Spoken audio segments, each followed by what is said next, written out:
Many of you have been receiving webinars and things like that throughout the last couple of weeks and months. So I'm going to make it very, very short, very much to the point, and give you the information that you guys need. So what makes UL different? So we have the largest internship program in Europe. So we place around 2,500 students into paid internships across all majors in the university each year. So every single student at undergraduate level does an 8-month paid internship, and all of our postgraduate programs include some sort of company-facing experience. The second thing that we focus on in the university is student experience. So this is actual quality of life on campus. And in 2019, the University of Limerick was rated #1 in the world for international student experience. Ireland has excellent post-study work visas and work opportunities, and I'll go into this in more detail. And the best news, it's quite affordable for students. So our fees are approximately €12,000 per year, and I'll go into some of the reasons behind that as well. But if you can't take away anything other than this first slide, they're the 5 USPs of UL, and these are kind of the key selling points for us throughout the world. We've had huge success with attracting students, international students to the university because of this combination of practical work experience, quality student experience on campus, and work opportunities after they graduate. So just a little bit about the University of Limerick for those of you that aren't familiar with us. We are a public university in the Republic of Ireland. We are ranked in the top 100 young universities in the world and top 500 universities globally. As I mentioned, we have a strong focus on student experience and student outcomes, so work after studies. And as I mentioned, very, very strong ratings in both of those areas on a global level. For some of you, and I'm conscious not all of you probably work with Irish universities, so I'll just do a very brief overview. So Ireland is an English-speaking country in the European Union. It is the fastest growing economy in Europe and has been for the last 7 or 8 years. We are a center of excellence for computer science and technology, pharmaceuticals, medical devices, finance, and other industries. So we have a huge number of large multinational companies that have their base in Ireland, and I'll explain some of these later as well. And then lastly, we have a high quality and publicly funded higher education system. So we as a public university receive millions of euros each year. Our Irish students receive completely free tuition. So there is quite a lot of finance available from the universities, from government. So as a result, the cost of education is quite low, but the quality is very, very high. Our location, so we're just off the western coast of mainland Europe. We're the nearest neighbour of the United Kingdom, but separate to the UK. So the Republic of Ireland is staying within the European Union after Brexit, and we do have other governing rules and governing visa schemes and so on that are different to the UK. UL then, so the University of Limerick, is located in Limerick City, which is the 3rd largest city in Ireland. So it's on the west coast of Ireland, about 2 hours by bus or by car from Dublin, which is the capital city, and about 1 hour flight from London, which is the capital of the UK. Ireland as a whole is a population of about 4.9 million people, so quite a small country. The biggest comparison that we draw with it is it's similar to Singapore in Asia, in that it's quite small but very, very strong economically, very high quality education and things like that. So one of the things to highlight, we have a very strong economy, but also it's one that's going to be very resilient within the current COVID-19 crisis. So the OECD has highlighted the Irish economy as the one that will be least impacted globally by the coronavirus pandemic. And the reason for that is the high number of pharmaceutical, medical device, and computer science companies that are based here. They're key in the fight versus the coronavirus pandemic. And as a result, we've seen them continue to hire staff and look for talent in our graduate numbers as well. So there has been a huge number of job vacancies open up in Ireland as companies flex or rotate to deal with COVID-19. The OECD estimates that the shutdown will be around 15% here in Ireland. While this is significant, it is one of the lowest, or is the mildest hit in any predicted or any OECD country. And it will be very, very important, obviously, for your students to understand that, to ensure that they have post-work opportunities when they come to Ireland. Just to give you an example of some of the stats around companies that are based here. So 9 of the top 10 global ICT companies have their European headquarters in Ireland. 8 of the top 10 gaming companies, 8 of the top 10 pharmaceutical companies, diagnostic companies, 15 of the top 20 medical device companies, and over 50% of the world's leading financial services firms all have their European headquarters here in Ireland. So that gives you an idea of the large multinational players that students can access either during their internships or during their post-study work visa. Just to give you an example of some of these, and this is obviously a small sample, but companies like Google, Apple, Twitter, Amazon, IBM, Citibank, Microsoft, as well as Huawei, HCL, Fujitsu, and so on. So there is a wide variety of large recognizable brand companies that do base their European headquarters in Ireland. The reason for that is we are the only English speaking country now in the European Union, obviously post Brexit. Also, we have a very strong tax scheme, so we provide excellent tax rates to companies to base here. And finally, we have such a strong education system that companies want to locate here in order to access the talent pool that is available as well.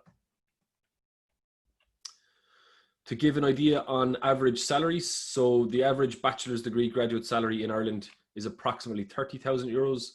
Average UL graduate salary is 35,000 euros. And then by sector is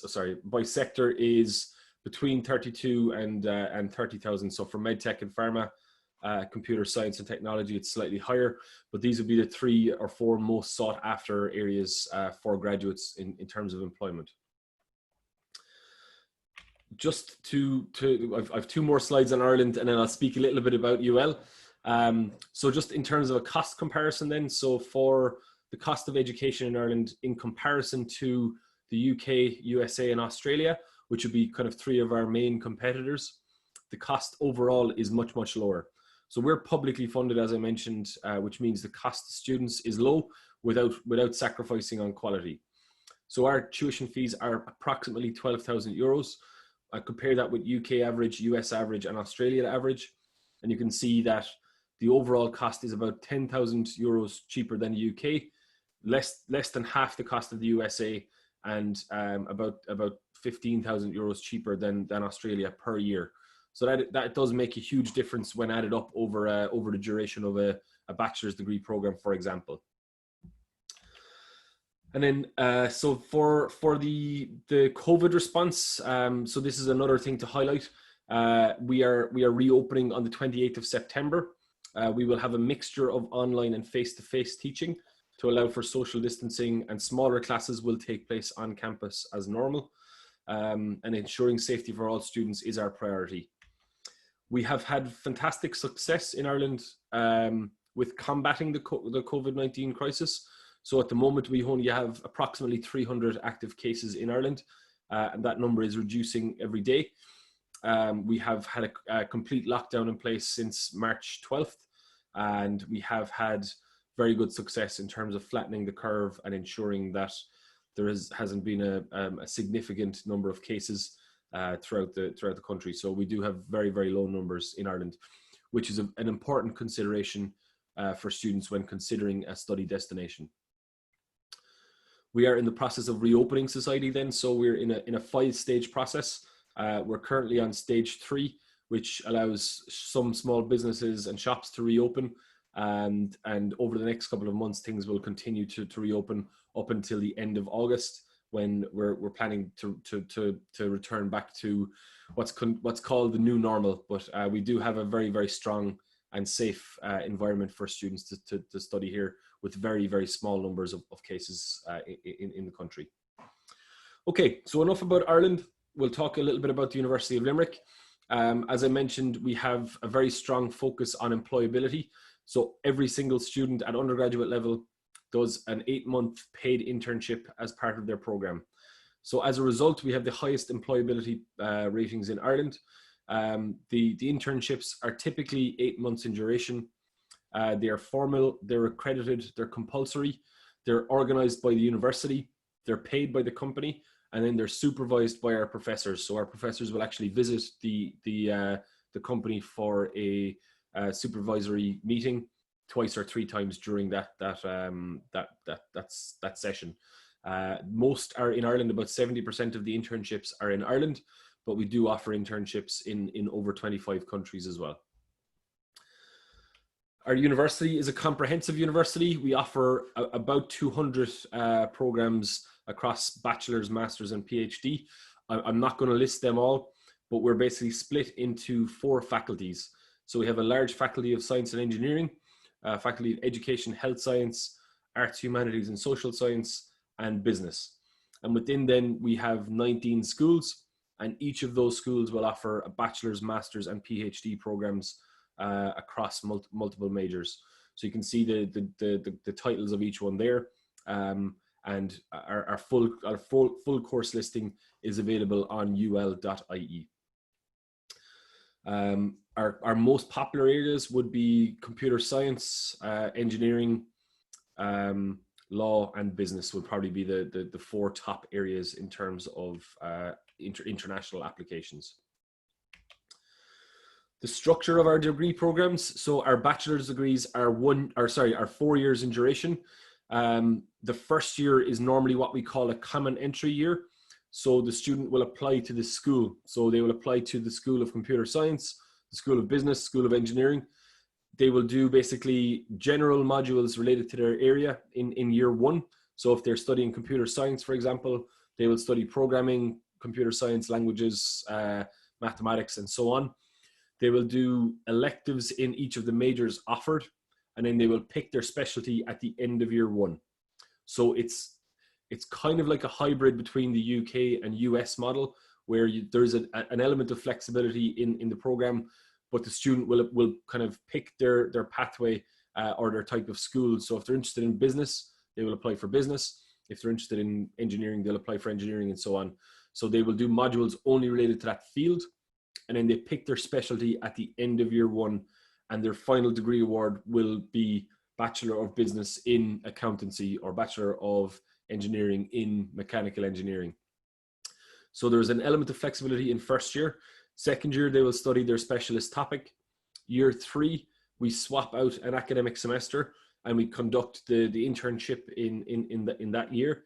And then students come back on campus in year 4, complete the program, complete a research project, and they get a 1-year visa stay back in that instance.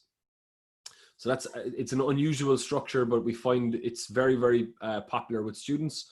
They have an element of flexibility in first year, they have the internship in third year, and then they come back and finalize the program before they graduate. Our master's degrees are 1 year in duration. So we have 2 taught semesters from September to May, and then a research project or company internship from May to August. So it's a full 12-month cycle in our master's program. And students after that will receive a 2-year visa stay back. Our fees range between 11,000 and 15,000 euros per year. The only exception to that is programs like medicine, which is about 48,000 euros. But I think medicine is expensive no matter where you study it from what I've seen. We have an absolutely beautiful campus. I find videos don't really work on Zoom too much, so I'm not going to show you any videos, but we have a fantastic, a beautiful campus. It's award-winning, so it has won the best Irish student campus for the last 5 years running. It's a fantastic environment. It's a large parkland campus in the suburbs of Limerick City. Most of our students then will live on campus near the teaching buildings, and then can travel into the city centre within about 10 minutes. Our students then live on campus primarily, so there is the option to live off campus, but most live on. We have single occupancy bedrooms, so we've actually removed the shared ensuite bedrooms due to COVID-19 concerns. So every single student will have a single bedroom. So on the bottom left, you will see the standard bedroom. So they have their own private bed, private bathroom, private study area.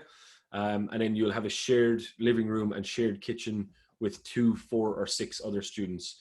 So that is very, very important that, you know, they have kind of their own private facilities, particularly with the COVID-19 situation at the moment.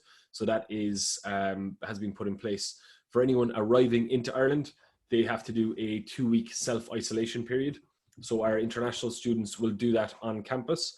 We will organize food delivery to their room, and they will have a bathroom and private room to themselves, that they can actually do their self-isolation period on campus. We will be doing a virtual orientation and a lot of support structures and support events around that 2-week self-isolation period as well, to make sure that students are engaged, are working with us, and are as best prepared as possible after they finish that. The cost is approximately between 4,000 and 6,000 euros per year for a single room option. There's 24-hour security, live-in managers, a very, very safe option for students to take. For research students, so we have the way that the research kind of industry is focused in Ireland is that each university is assigned an area of strength by the government. So because we're all public universities in Ireland, it's very collaborative. So each university is assigned an area of strength, and all of the funding and research activity in Ireland on a certain sector is done by that university. So it's kind of, it allows for economies of scale rather than each university having multiple large facilities. It allows kind of one facility to have excellent kind of hardware and so on in place. So the areas of strength for the University of Limerick are advanced material science, software engineering, manufacturing and processing, data science, health and healthy living, education, and inclusive societies. So anyone that is looking for a PhD or a research master's to look at that area. But my recommendation is that if you have students who are looking for a PhD in Ireland, is to find out which research institute matches their area of study that will be based in a university, and that's the best destination that they should study their PhD. They're more likely to get funded, they're more likely to have more peers in their area there, and obviously better facilities on campus in that specific university. So it's organized quite well across the 8 universities, and we kind of divide out the areas of research across the sector. Some examples of our partners. So these are companies that we have our internships with. The main sectors, as I mentioned, are pharma, computer science, medical devices, and financial services would be kind of the 4 most supported areas. But we do obviously then have internships in the sectors below there as well. Just to touch on entry requirements, and I don't want to go through every country. I'm not sure which exact countries we're specifically covering, but just to give you an example of some of the most common ones. So for Indonesia, we accept SMA or SMU 3, so at an average grade of 7.5 for undergraduate. And then students can either choose a foundation entry route, or we also accept SATs for direct entry. So this is the case for any kind of countries that normally require foundation. Students can basically, if they have very strong English and the academic grades from their high school, they can sit SATs and start directly onto the first year of our bachelor's program. If they have lower English, or if they prefer to do a year of foundation to kind of familiarize themselves with the education system, they can sit a foundation year and use that as the entry point onto the university instead. We have our own foundation, and then we also have approved foundation programs in most of our common regions where we recruit from. For Malaysia, for example, SPM at an average grade of B or above plus foundation or SAT. We accept UEC at a score of B6 or above, STPM at a score of 3 or above out of 4. Thailand, MOS 6, a score of 2.0 or above, plus foundation or SAT. I'm not going to go through all of them in detail. IB, a minimum score of 28 or higher. Some of our more competitive programs do require a score of 32 or 36 even for our very competitive programs like physiotherapy and medicine. For Vietnam, average score of 7.0 or above plus foundation or SAT, and we do accept the gifted high schools directly onto our program with 8.0 or above. If there is any kind of queries on entry requirements, you can contact Wayne in Yes Education, or just drop me a quick email on the market if you need to as well. For postgraduate, the golden rule is a GPA of 3 out of 4 or above. If it's a different system, so if it's out of 10, for example, it's 7 out of 10 or above, or 70%. So that's kind of the academic grades that would be required. And that's the case across most sections. We do offer automatic merit-based scholarships. So for every international student, when they apply to the university, they're also assessed for scholarship as well. So we offer anything from 1,500 up to 6,000 euros for scholarship, and it's normally done off their academic grades. So if they're 5% above the entry tier, they'll get the lower tier scholarship. If they're 10% above the academic tier, they'll access the higher scholarship. So the amount varies by faculty. So it normally averages out the same cost after scholarship. Just the engineering and science programs are normally slightly more expensive, so the scholarship amount is higher as well. So I hope that makes sense. But there is quite good scholarships available for our international students, and it's automatic. There's no separate application that's required. There is also availability for full 100% scholarships through the Government of Ireland scheme, which is similar to I think the Chevening program in the UK. This is the same type program. They get an offer from the university, and then they apply to the Irish government for a full scholarship program. Just to give you an idea of the pathway programs, so we do offer foundation program on campus, foundation in business, and foundation in science and engineering. We've actually just launched a foundation in arts, humanities, and law, so students can take that on campus. It runs from September to May. The cost is there, and the entry requirements are on the previous slides. We do also accept foundation programs from outside UL. So if you have a particular foundation pathway provider that you use and you recommend, we can assess that and have it approved for entry into the university as well. So for English language, if they do a foundation program, the English language requirement is an IELTS of 5.0 for entry onto the foundation. If they want to do direct entry, then they will need to meet the full English language requirements, which is an IELTS of 6.5 and a 6.0 in all 4 areas. For students who don't meet IELTS 6.5 but don't want to do a foundation, or if they're postgraduate students, we do also offer a pre-sessional English program. So that is taught by our Faculty of English, which is one of the top 150 in the world. And it's taught on campus. Students will do basically a 4 or 8 week program depending on their incoming IELTS scores. So if they have an IELTS of 6.0, they will do a 4-week program.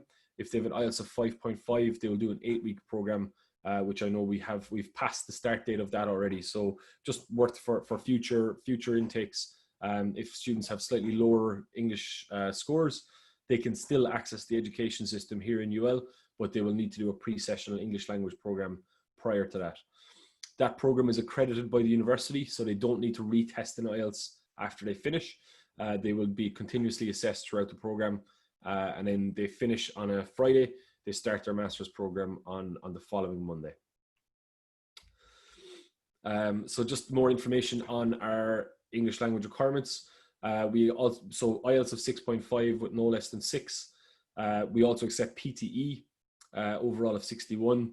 We accept TOEFL 90 in the internet-based test. And we've also actually just added Duolingo English exam to the portfolio as well. that is accepted by the university and also by the Irish Immigration Service. So a score of 110 or above is accepted for that. How to apply? So for our undergraduate program, there's an application form that's completed and emailed back to the university, and postgraduate applications must be submitted online through our website. There's a €35 application fee for all postgraduate applications, and decisions will be made. We do a rolling admissions process, and decisions will be made within kind of three weeks of applying, unless interviews may apply, particularly for postgraduate applications. We do normally interview our candidates through Skype or Zoom or something like that. Our applications open in October, so the end of October, and they normally close the end of June, but we've actually pushed that back out now till the end of July. Just with COVID-19, our start date is later than normal. So for visa required countries, end of July. For non-visa required countries like Malaysia, we can accept applications up until the end of August. So one of the common questions we get is about working in Ireland, both during studies and after. So students during their studies can work up to 20 hours per week during semester and 40 hours per week outside of semester. The minimum wage, so if they're working even in a cafe or a shop, is €9.70 per hour. So the annual earnings are around €10,000. So that will more than cover the cost of living in Limerick. So the estimated cost of living in Limerick is approximately €7,000. So they will cover that quite comfortably. We do assist with job searching through UL Student Life, and jobs can be taken on or off campus. So I know some countries require students to work on campus, but in Ireland, they can work in the city centre as well. And then working after studies, which is very, very important, students get a 12-month stay-back visa for bachelors and 24-month stay-back visa for masters. So that's to allow them to find work. They can access the UL Careers Connect service. So we do one-to-one counselling, we do career preparation, CV preparation, interview techniques, job searching and job market analysis to find work here in Ireland. The average graduate salary, as I mentioned, is about €35,000, and 97% of graduates are in employment within 6 months. So about 80% of our international students find work in Ireland, and the rest normally go back to their home country or go on to a third country to work after they finish. For longer duration stays, so once your stay-back visa expires, students must apply for a Tier 2 visa, which is a 3-year duration visa, and requirements basically include must be in an area related to their field of study. So if they did computer science, they would need to work in an area related to computer science. Their salary must be €30,000 or above, and a company must sponsor their visa. So that would actually be an employment or a working visa that would be available or applied for in that instance. Once a student is working in Ireland for 5 years, they can then apply for permanent residency or PR at that stage. So it's quite a straightforward pathway for students. It's one sponsored visa for students to apply for, and then they can apply for PR after that point. So that's pretty much it. So just a very short summary. For the University of Limerick, students can expect fantastic experience, even with COVID-19. I think we have very good plans for student support, student activities, and the student experience here in UL. We've very high quality industry focused teaching, so students will still have their internship opportunities and industry experience as part of all programs. As I mentioned, extremely high graduate employment rates. So, you know, a lot of students do the study abroad opportunity or do the study abroad experience as a route to get into future career success. And that's one of our key focuses. So we want to make sure that every student that comes to us is set up on the right pathway for making sure that they get into the right jobs after they graduate. It's affordable, so it's not going to break the bank for parents. You know, it is one of the more affordable destinations. As I mentioned, we are subsidised and covered cost-wise by the Irish government, and a very safe and strong COVID response here in Ireland is important. So I think at that stage we can push towards questions if there is any questions that you'd like to ask. Yes. Yep. Liam, thank you so much for your excellent presentation. I believe students who like to study at Ireland, UL is definitely one of the great options to consider. We have received some question here from the floor, and I will run through the question with you, Liam. First question here. So just to reconfirm, on your presentation, you mentioned that the border at Ireland will be open for international students on the 28th of September. Is that correct? So the campus in UL will open on the 28th of September. So classes will resume at that stage. Basically, the plan is that students will arrive on the weekend of the 12th and 13th. So they will come into Ireland at that stage. We will arrange for airport collections. They will come to the campus accommodation. They will do their self-isolation or quarantine, the 2-week quarantine on campus during so from the 14th to the 28th, and then they will start classes at that stage. So we basically have that compulsory self-isolation period is in place for any new arrivals into the country. If any students display any symptoms at that stage, they will be tested and go into the healthcare treatment. Any COVID-related treatment is free of charge for all students. So basically, then from the 28th of September, classes will then resume on campus. So anyone who's on campus will have gone through the self-isolation period, and it just reduces the risk of any kind of I suppose risk of COVID-19 being on campus.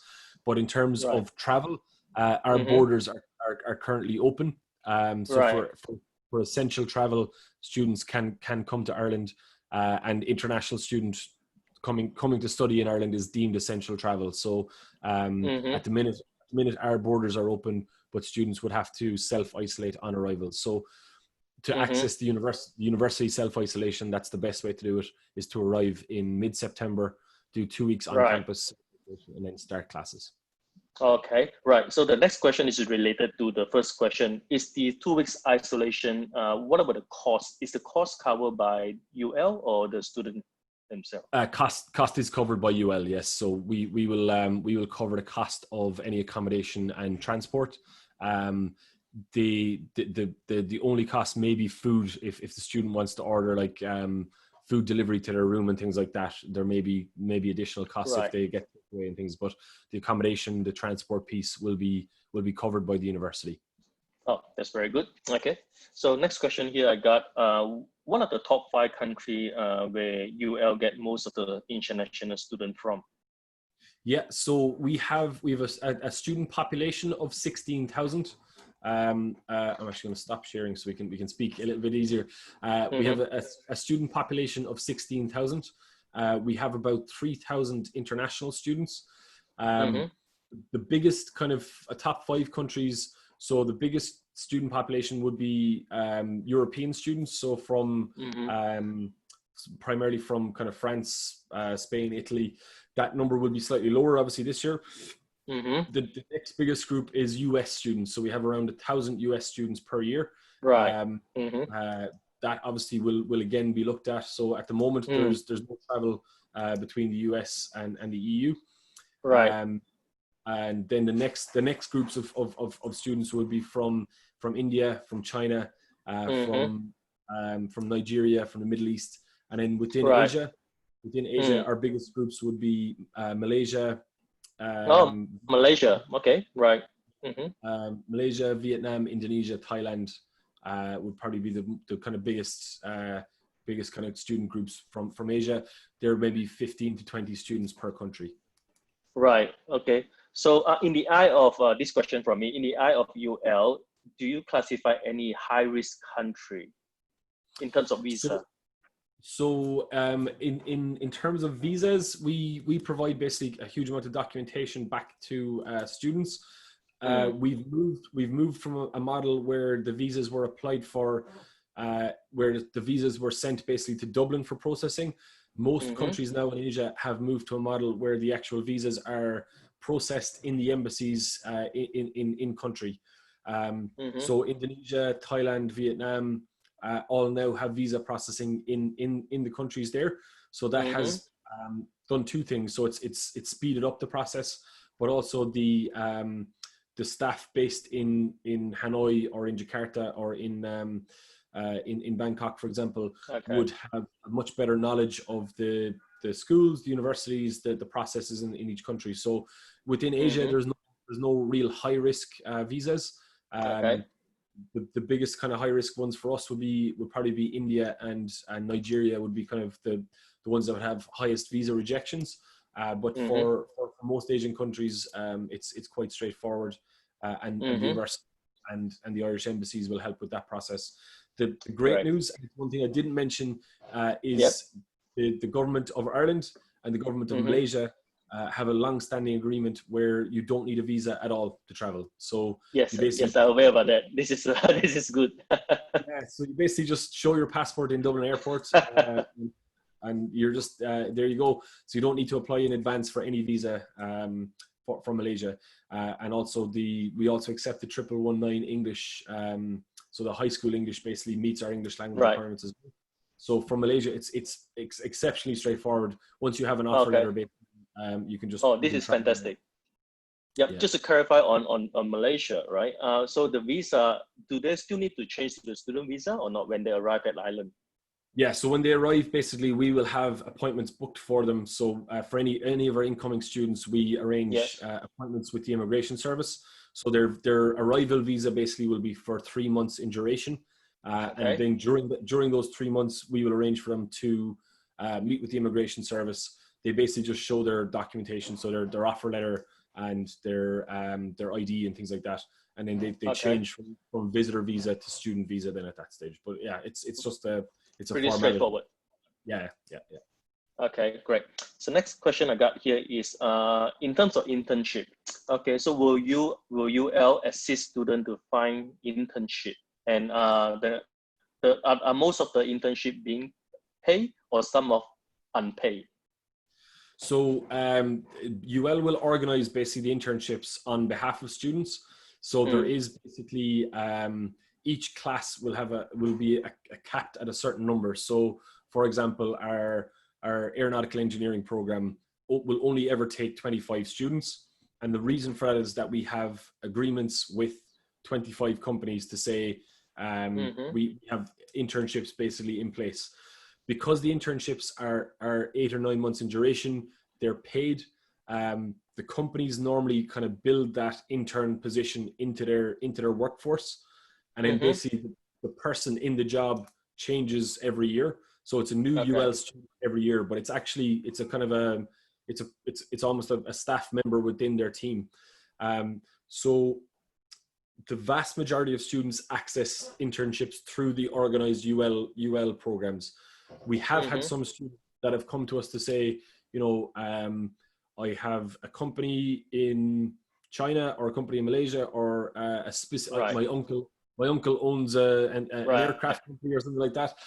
So you can come with your own internship if you want, or if there's a particular company that you want to target that isn't on our database, you can go about that and go it yourself. But there will be kind of a list of arranged internships that you will basically interview for, kind of to get into. All of those internships are paid. They're all paid, yeah. And the ones that are arranged by the students themselves, it's a little bit more difficult because it's not kind of university to company. It's you've less of bargaining power, I suppose, when you're going by yourself. Some of them can be paid, but the majority wouldn't be. The internship salary average is around kind of 1,700 to 2,000 euros per month. Students will earn about kind of 19,000 euros during that internship year.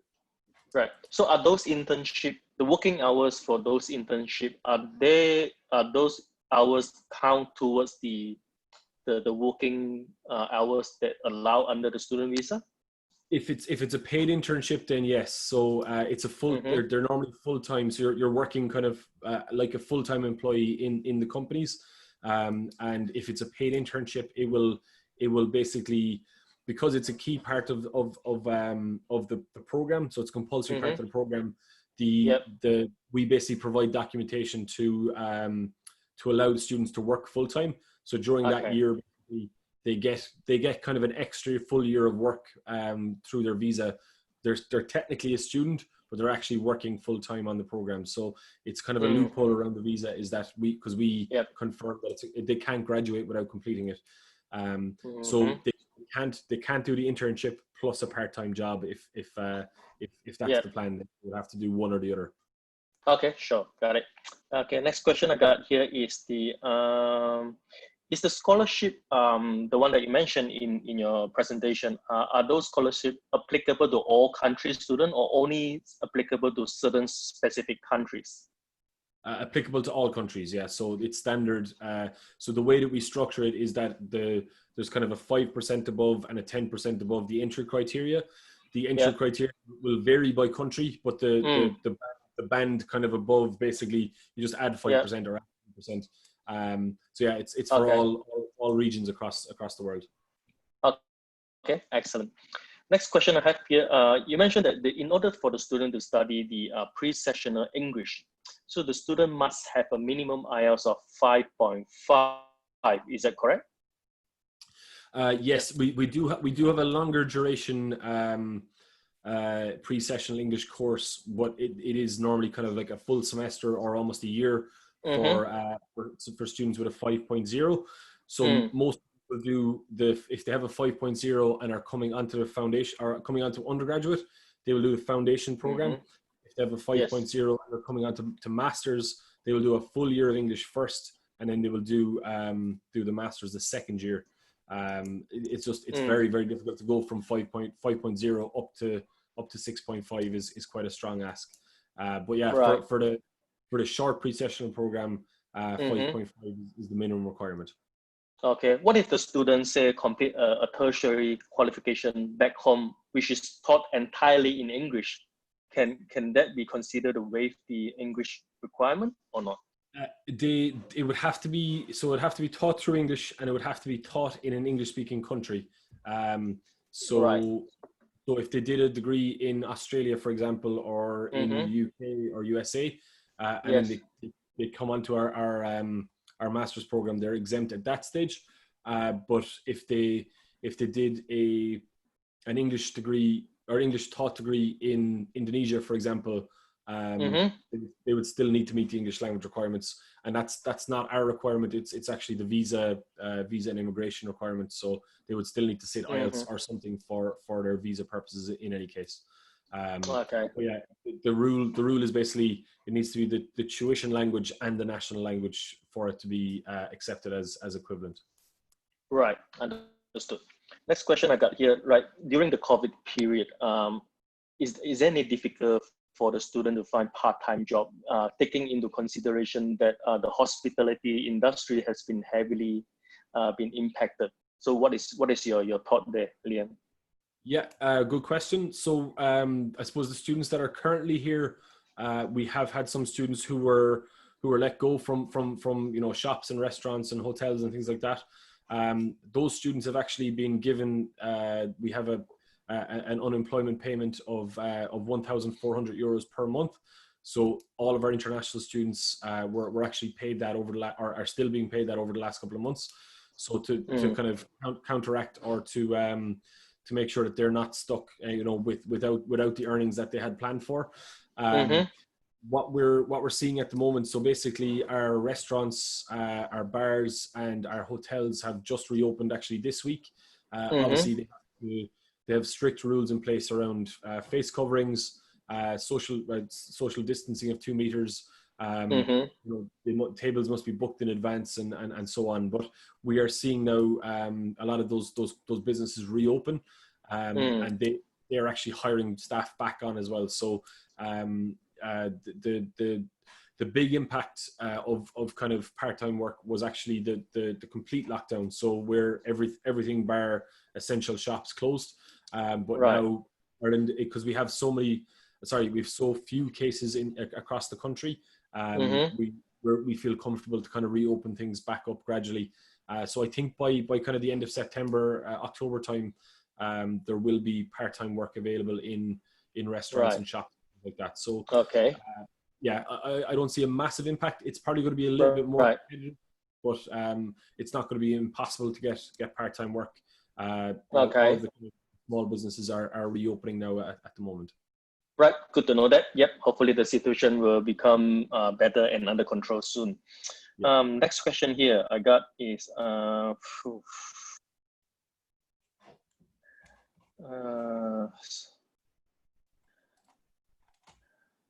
one question here, not sure whether you know the answer. The student has to pay tuition fee before the visa.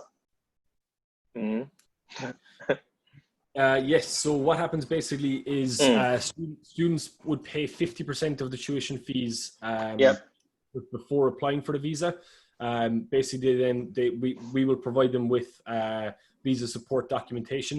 They make an application for the visa at that stage, and then once their visa is approved, they pay the balance of tuition fees at that point. If there is any issues, so for example, if students can't travel, or if their visa is rejected, we will process a full refund of any payments that they have made us. But it's one of the requirements from the Irish Immigration Service is that at least 50% of tuition fees are paid prior to applying for the visa in Ireland. Yep. 50% of the total tuition fee or the first year tuition fee? First year tuition fee. Yeah. First year tuition fee. Right. Got it. Okay.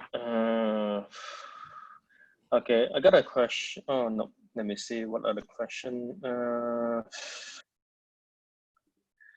Okay, I got another question here related to the self-isolation. We understand that the cost will be covered by UL by staying the accommodation at the campus. What about if the student like to stay off the campus? Would that cost cover or not? That won't be covered. So we do have arrangements in place. So we have we actually own there's a hotel which is just off campus, and then there's another couple of Limerick hotels that have put together a kind of a plan for the 2-week isolation period. So they would basically stay in a hotel environment for 2 weeks and then move into their off-campus accommodation after they finish that period. So that would be there's this, and it's not a full cost of a hotel per night. It is subsidized, but there will be some cost to students who are living off campus if they do the self-isolation. We have kind of the plans for that in place. So students who live on campus will do their self-isolation in their dorms. Students who live off campus will come into this designated hotel environment for 2 weeks and then into their off-campus accommodation afterwards. Right. Okay. So there's an option there. Yeah. Okay. Great. Excellent. Partially subsidized, but part of the cost will be picked up by the student. Okay. Sure. Yep. Okay. Next one. Can you explain PGAHSS scholarship? Could you explain the eligibility of 5% above tier and 10% above the tier? Not sure whether you get this question, Liam. Yeah. So so PG is postgraduate. AHSS is Arts, Humanities, and Social Science. So it depends by faculty. So we have a Science and Engineering, a Business and Humanities scholarship, and then basically for postgraduate. So for example, if they're applying from Indonesia, for example, the standard entry grade they need to be at is 3.0 out of 4 or above. 5% above that, so I think it's 3.2 GPA for tier 1, which is a €1,500 scholarship, and then 10% is 3.3, which would be basically, so it's kind of assessed after GPA. If you look at the entry score, plus 5% is the first level of scholarship. The entry score plus 10% is the second level of scholarship, and that's kind of the fairest way for us to manage the scholarship scheme. It's kind of to incentivize high academic achievers to engage with the university. Right. Okay. And is an automatic assess, right? The student does not need to submit a separate application, right? Yeah, automatic. So when they apply, they're assessed for admissions and for scholarship at the same time. Right. Excellent. Let me check. Is there any other question? There is. I just see one from Anisul. Yep. Only one intake per year for international students. So yeah, pretty much all of the Irish universities will only have one intake per year in September, and the reason for that is as I mentioned, we have fully funded tuition for all of our Irish students. They complete their national high school exam in July, and then they all start. So like 13,000 students a year. Start in UL in September. So we have one large intake in September rather than multiple intakes per year. Right. Except the pre-sessional course, the student can start at different time, right? Exactly. Yeah. And then for our kind of response for COVID, we have for semester one, we will allow for a flexible start. So students can start online if they have delays with visa or if they don't feel comfortable traveling. They can study the first semester or part of the first semester online and then travel to Ireland when they feel comfortable to do so before the start of second semester at the end of January. Right. Any different in terms of tuition fee if the students study online? No Unfortunately different. not. So basically the lecturers will be teaching face-to-face and they will just have a Zoom recording basically for students who are not on campus yet. So it's kind of it'll be face-to-face teaching, but facilitated online as well. Okay, got it. Okay, we might skip some question here, which Yes Education can answer to you guys later. I think that's all the question today. Yep. So, is there any more question? Bo. Hello, Liam. Hi, Bo. How are you? Good. How are you? Thank you for your presentation today. No problem at all. Hope it was useful. That's good. Yeah, it was very, very useful. I'm based in Vietnam, and it was really good to listen to your presentation today. And I think your university will be interesting, and it's good to hear that Vietnam is good, like a good market for you. So I wanted to know, and a lot of questions that we get here in Vietnam is like, what is the are there good opportunities for part-time work while the student is studying at the University of Limerick? What type of part-time work do students normally do? Not internships, but kind of like part-time work. Part-time jobs. So normally for students who are maybe first and second year in their bachelor's degrees, they'll do kind of retail or shops or bars or restaurants. So a lot of students will kind of work in hospitality or in retail in first and second year. In third year, as I mentioned, they will have that kind of full-time job. We have seen students then after their internship either get asked back on a part-time basis with the company that they were working with, or a competitor of theirs will pick them up. So normally fourth year is the opportunity to kind of get part-time work that might kind of further your CV or broaden your experience. And then obviously for postgraduate students, depending on their profile, if they've recently graduated and they have no work experience, it might be kind of restaurants and shops again. If there's somebody who has 2 or 3 years of experience in a specific sector, we have seen companies pick them up for part-time work. The one issue with kind of that sort of part-time work in office-based type environments, historically it would have been kind of 9 to 5. You would have had to come into the company and stuff like that. So it is difficult to balance study and work. What we've actually interestingly seen is so particularly our students in tech, they've seen more opportunities where people are working from home, people are working flexibly. You can do part-time work, you can do 5 hours of coding on a weekend or 20 hours of coding over a week at in the evenings, fit that in around your coursework, and actually access companies maybe that are an hour's drive away from Limerick or something like that. So one of the unexpected benefits of COVID has actually been this flexible learning. Everyone's kind of online now and speaking through Zoom or Teams and so on. So there is definitely opportunities. I would say for ease of access and for earning money, look at kind of shops, bars, restaurants, and things like that. Yeah. And then you can use the final year of your degree or your postgraduate program to kind of broaden your CV out to get relevant work experience. That's great. That's great. And another one that we get is, do foreign students get paid a little bit less than local students?